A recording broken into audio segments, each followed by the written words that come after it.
you decide you're going to go to a dynasty. A couple guys aren't for it. They drop out. What's your next step when it comes there?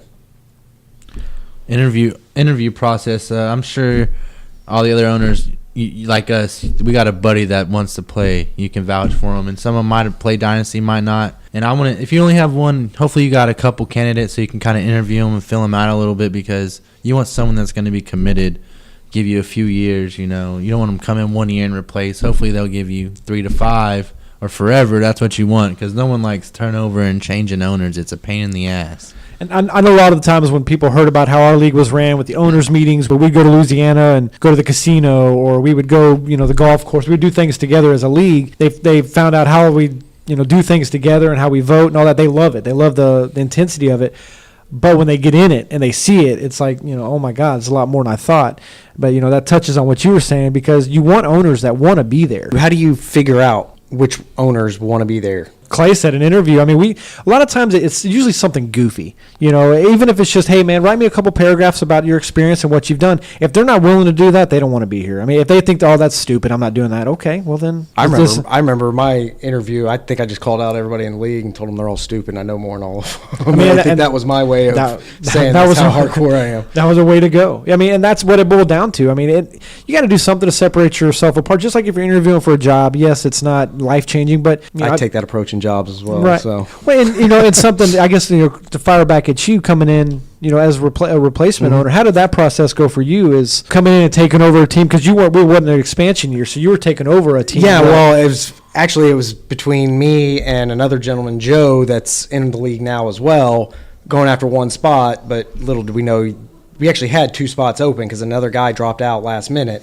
So I'm thinking me and Joe were both interviewing for this, and next thing I know, I'm chugging a beer and running the 40-yard dash, and is this my commitment right here? And that might be the greatest thing we've ever done. That was exactly 40. It wasn't even about your time, it was just as a league we wanted to see. Oh, I think I just chugged the beer and just started walking. I didn't even run. But it was about you went through the process, and that's all we really wanted, is just to know, okay, this guy wants to be here. He's one of us, and he wants to enjoy it. As a new guy coming in, though, I really did. I wanted that level of enjoyment where I knew all these guys were serious about it, and this was something that they wanted to do and had fun. And when I heard we have meetings and there's president, I was like, sign me up. That sounds like the kind.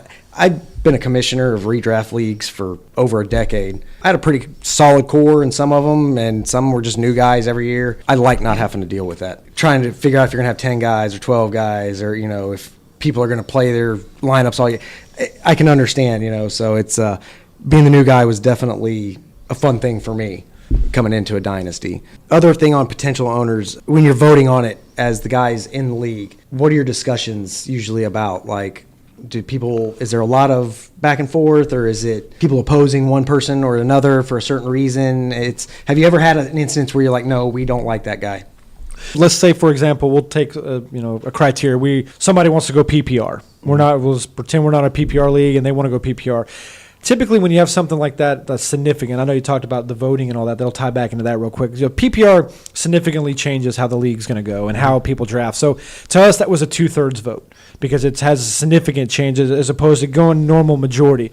So we'd have a discussion. Since it's such a big change, we would try to go around the table and allot everybody. We'd say 3 minutes or 5 minutes. Give each person 2 minutes to talk about it, make their point, and move on, and then you kind of take a preliminary vote. So we were not PPR.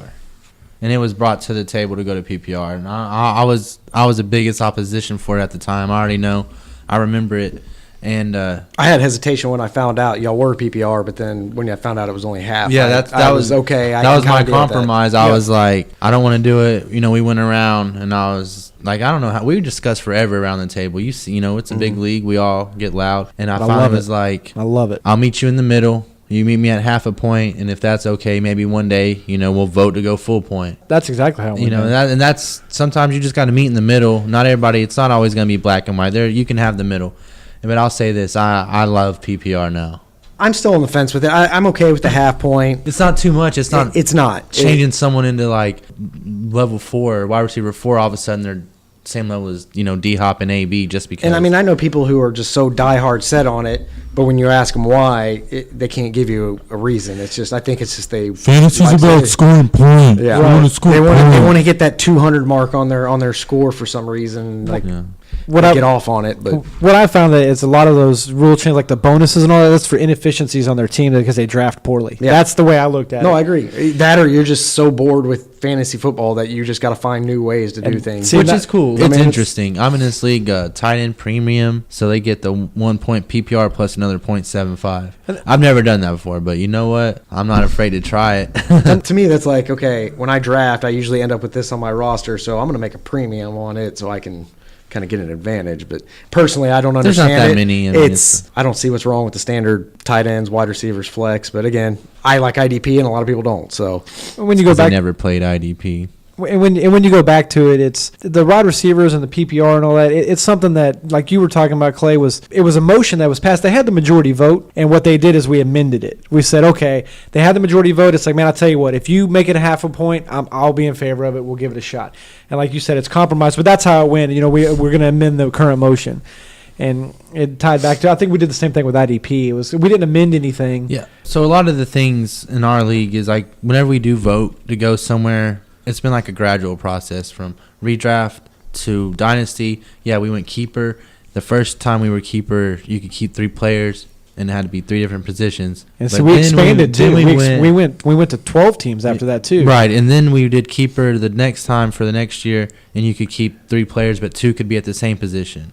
Because I fought for that because at one time I had Ray Rice, Adrian Peterson, and Marshawn Lynch. They were in their prime. They didn't do me no good if I couldn't keep them all. And then I was finally just, why don't we just go dynasty? It was brought up, and it was like, might as well. You know, we're on the path. Yeah. What are you going to do? Add a keeper every year? No, let's just dynasty now. So did you transition with your rosters from your redraft into Dynasty, or did you have an all-new Dynasty? No, Yeah, so it where was- from the rosters we had at that Okay. moment. We went into a discussion. It was like, I think it was 2 years out. We went to keeper, and then we did the position thing. We So you said, had 2 years worth of keeper and then set it as your yeah, that's Dynasty. how that way, Yeah. because we wanted to give Yeah. them a heads up, and everybody kind of voted on Yeah, if we're going to do it. if I didn't know we were going to go Dynasty next year, and I was in last place and kind of dumped some of my pieces, I'd have been Right. pretty pissed. But Yeah, that's why. Yeah, we didn't. Oh, we're going dynasty crap. And then it was the same thing with we're in IDP now. It's 2, 2, and 2. That's not how it was when we first did our IDP. It was, that's- would you go 1-2-1 or it was 1, 1, and 1. I One, think. yeah, 1, 1, and 1, and then we Or it opened. might have been 2 flexes. I think it was 2 flexes. Then we went 2, 2, 2. We went all out. Yeah.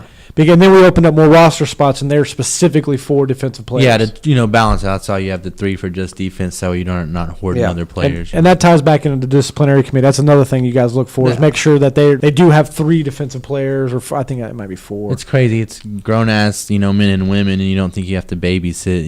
Most of them are people you've known for years. Oh, but yeah. yet they're still And you're gonna- cheating ass. I'll be honest with you. I was the president. I'm not the president anymore, so I'm sneaky about it. You know, I mean, I'm not trying to cheat, but I am trying to. yeah, you know, Pat has 7 running backs on his roster right now Hey, somehow, man, that- and our limit's It's 6. well, the roster now we're expanded rosters. No, now. he had 2 on the PS. loopholes. So I had 1 on the PS. 1 on the PS, 2 on IR.